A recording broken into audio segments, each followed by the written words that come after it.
want to hear, Alan, what's your thoughts of OTAs today? We'll start with you. Zach Wilson was great, and this is me, dude. Oh, and Omar shaking his head, and I'm going to have to. I didn't shake my head. I just gave a stunned look. No, okay. I mean, he had probably the 3 or 4 best. Now, Tua was accurate, and TD. This was in the rain, and I know you'd probably be the first one to pounce on like Tua can't throw in the rain. He was. Well, he was you got to win. Okay. He was very accurate today. Zach Wilson made a couple of big boy throws, including, and Omar, please tell me you saw those 2 back-to-back. He threw a pill to the right sideline to Tariq Black. That ball whizzed in there, and then he threw a beautiful touch pass over a defender in probably the only place he could put it, to Tanner Conner near the sideline. One was an arm throw for the arm queens out there.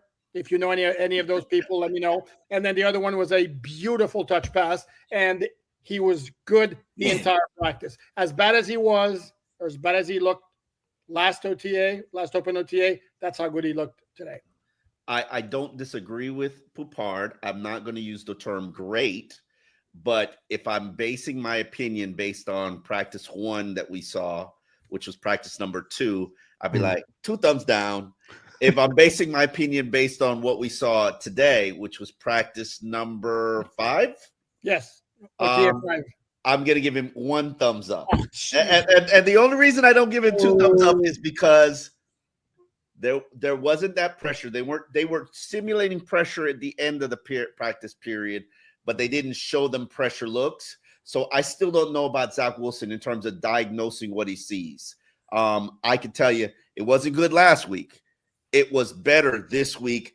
I really don't like the weaponry that they're working with. I will say that to get that on Front Street, and also don't like the play of the cornerbacks.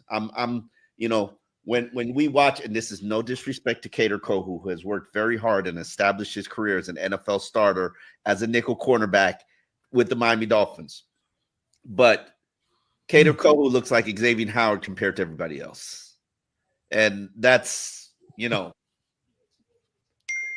Omar, if I may retort, I'm not saying put him in the Hall of Fame already, but given what he was asked to do and what he did, how dare you go 2 thumbs down last week, but 2 thumbs up this week? I mean, that's harsh. I don't know if I gave 2. Okay, I did give 2 thumbs. You said right now. Yeah. He sucked.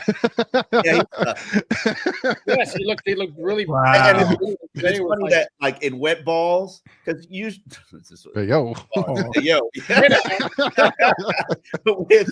with wet football drills, the balls usually slip out and go haywire and other places. That's what he showed a week ago, the first practice that we watched him. Today, ball was good. Ball showcased the arm strength. Looked like he's a finger snap quicker from a decision-making standpoint, but he's still looking at the vanilla defense. So, again, but those are the circumstances under which he's operating. You can't. We're going to give him a demerit just because he's going against another defense. I need some touchdowns for me to give you 2 thumbs up. You know my rules. No interceptions. It's a practice, and they also didn't do any red zone drills. Come on now. Correct. Alan, let me ask this. Let me ask what the people want to know. Okay. Go ahead. I can't ask Omar because I don't know if I'm gonna get a straight answer. But Alan, sir. If you've never seen Zach Wilson play in your life, and you've never seen Tua Tagovailoa play in your life, after today's practice, who would be your starting quarterback? What are you doing? Hey, nobody because we're June 3rd. Nobody because we're June 3rd. I'm just saying, based on what you saw today. I'm not doing this. I'm trying to gauge how good Zach was, or was it just that's all? We know who the starter is. He was excellent. He was excellent. And it wasn't and it wasn't just those 2 throws. He threw the ball consistently. No, he threw the ball well. He threw the ball well.